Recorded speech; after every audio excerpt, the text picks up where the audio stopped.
Here with Andrew Bullied from Annex Ales. Andrew, what would be your title with Annex? Owner, brewer? Yeah, founder. I kind of run the brewery ops, which means I get to work on Excel. Right. Yeah, Awesome. So you guys have been brewing beer for how long? we're 3 years old. Yeah, we're 3 years old. The beginning of May. Okay, awesome. And So our birthday party's just been canceled, like everything else. yeah, like everything else, but I mean, it doesn't mean you still can't, you can still have fun, right?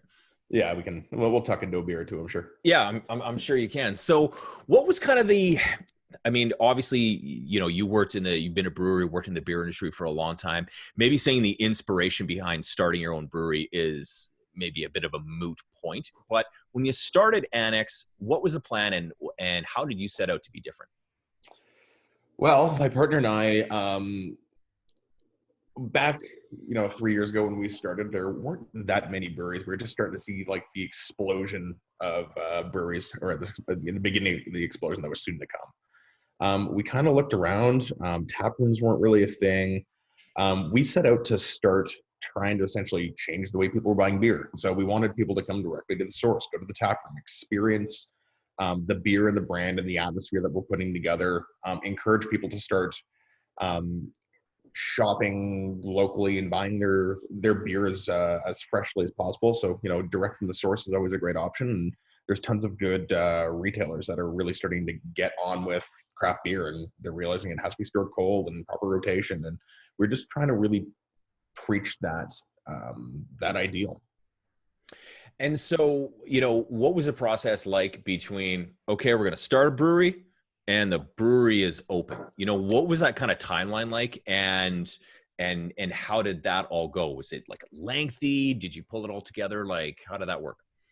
It actually went fairly quickly for us. I mean, it took us 18 months from getting the first couple of words down on the business plan to opening our doors. And that's pretty quick as far as breweries are concerned. And we're very proud of that. We had to raise money, get a bank loan, find a space. Finding a space was very difficult. Um, but like I was 31 at the time, and my partner was 29, and it's tough to convince people to give you a substantial amount of money and Yeah. a 10-year lease on a big space. It's a tough thing to do. So we managed to push through that. And I think particularly at that time, kind of before the craft brewing craze really caught on in Calgary, where, were you talking to people that were like, and you're going to do what now? Yeah, Like, yeah. You're gonna make beer at a small scale. Yeah. yeah. So So how did you guys set out to stand out from the rest? Because I mean, there's a huge explosion, like we just said, of craft beer in Calgary. How did you guys go about trying to stay on top of that, walk your own path to find your own brand? What did you guys do? so what we decided, and mostly from my experience in the brewing industry, I worked at Village Brewery for 4 years. And I learned a lot about the brewing industry and making quality beer there. I realized that most breweries, they'll kind of start out with blondes and pilsners and kolsches and a lot of beers that are kind of like gateway beers into craft beer. And there's so many guys out there doing those styles. We just decided that we don't really have to do that.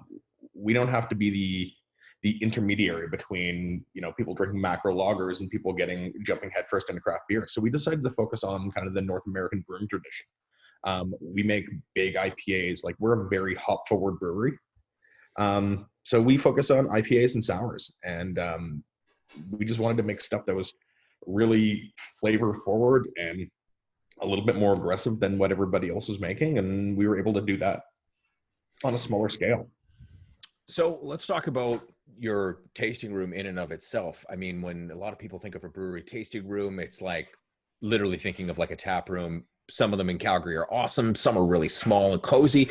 Your tasting room has got a lot going on in there, or it did before COVID-19 came along. And It sure and did. Yeah. we're just going to assume that it is going to be open when this is all over again, right? Like, that's just I 100%. hope so. Yeah. Yeah. So our space, we don't really want to be competing with pubs and restaurants. We don't have TVs up there. We're never going to be the guys that are showing the game. It's supposed to be a little bit more of an intimate experience. You're supposed to, it's about the people you're with, and the beer you're drinking. We did an expansion last August and opened up what we called the craft soda shop. So in addition to beers, we also do craft sodas, and we've started fleshing out that concept a little bit. And we brought a restaurant in. So our friends at Empire Provisions came and stuck a little burger window in there that they're calling Little Empire. And I know you've talked to Karen before. Yeah. And yeah, it's just people have responded really well to it, and we're really grateful for that. It's out in the industrial park, so you've got to make a special effort to get there. Right. But we appreciate that people do. Yeah. So what, through this process, starting a brewery, expanding, getting like this cool craft soda shop, boozy sodas, then like this kick-ass awesome, fast food window that's operating in there. Through that process, did that all go according to the plan that you set out? Or like, were there times that you were like, we got to pivot and we got to go to do this? Well, nothing ever goes to plan. Right. Construction's difficult. This dealing with the bureaucratic issues of the city and zoning, like it's never a fun process. We did get there in the end. It had been running really smoothly up until 6 weeks ago. Right. So let's talk about that now. Like every business, everybody's making their move to, here's how we're going to adapt, here's how we're going to step around this. What have you guys done? Let's talk about that. So we realized pretty early on that we had no idea if we were going to still be operational. We didn't know if people were going to be we didn't know if liquor stores were going to be open. No one knew what was going to happen. So I decided pretty early on, we've got to do something. I'm going to do my best to involve the local community and make something that people desperately need. So we did a quick pivot over to hand sanitizer. We got, 2 different distilleries. We got Confluence and Two Rivers involved. There were other breweries that were making wash for the distilleries. And they were providing us with ethanol that we needed to start making hand sanitizer. And it has been extremely challenging, mostly because our building wasn't built for what we're doing. But we're making these hand sanitizer refill kits. And we're putting them in beer cans so that people can take them and transfer them into a new vessel and start, sanitizing the world. And so what's the uptake been like on that? We sell it faster than we can make it. Right. Which is good. We donate 10% of our entire volume to charity. So we're trying to make sure that the drop-in center is taken care of, the Alex, the, Alpha House. Pretty much we're trying to help out vulnerable populations and just make sure that we can get them the hand sanitizer that they need, because it's a tough thing to find. Right. And so is it a situation of people, is it somebody's like, I want a case for my household, or is this like business, healthcare centers? Kind of where's it going, or is it everywhere? It's going everywhere. We've had, for instance, Shaw took a bunch because, they're an essential service. They've got to make sure that guys like you and I keep connected. The police union bought a bunch to make sure officers are staying healthy and clean on the job. We sell to Calgary Co-op so that people can go to grocery stores and go get what they need there. We don't want to be the ones distributing the sanitizer. Mm-hmm. But grocery stores they're made to handle that sort of volume of people. So Centera is helping us out. We've got a lot of people buying this hand sanitizer, which is great to see. Right.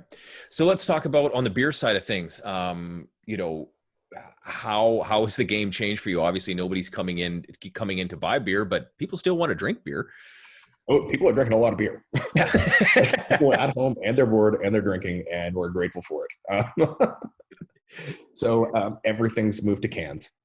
It's 100% canned product now.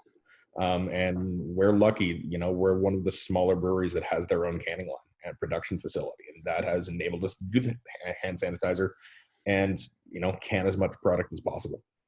So are you guys doing any delivery on this, or is it just strictly through just your regular distribution through liquor stores? Well, it's our regular distribution, which has in liquor stores has really taken off, but we're also doing home delivery. Cool. A lot of breweries our size have also pivoted to home delivery, which is great. So, we're able to take orders and aseptically deliver beer to people's front doorsteps. So, nice. Show up your front doorstep, show your ID, your beer's there on the ground, and away the guys go. Awesome. Beer on demand. So, yeah, the feedback is the delivery guys are seeing a lot of people in their underwear. Yeah. So, um, you know, when you started out brewing, was this the plan to like have your own brewery all the way down the line? Was that where your head was at with this, or did this just come along naturally? I kind of always knew that I wanted to start my own business. Even through university, like, I really focused on small business and entrepreneurship. Um, this has always been in my mind. It's always something I've wanted to do. And, the opportunity just presented itself at the right time. Like, we were, in terms of, when Calgary really saw its boom of breweries, we were some of the first in there, which is great. Mm-hmm. But yeah, I've worked with some great people. The guys at Village we love. I worked with the guys at Bandit Peak. I've spent a lot of time in this industry, just building knowledge and trying to help people. Cool. So, what would be your advice to any business owner? Like, what's the biggest lesson that you've learned? Well, one thing that we know for sure is like you don't get what you don't ask for. So never be afraid to ask for anything, and that includes help. We've found that throughout this process, we've got a really, really supportive group of friends and family, but when you become self-employed, you get this new group of friends, and it's other people that run their own businesses that are also self-employed. And there's a lot of people they're a fairly open book, and that's always really refreshing to see, because a lot of people are going through the same struggles you are. Awesome. All right. Well, Andrew, thank you very much for your time today. Yeah. This is Thank you. very, very, very, very helpful.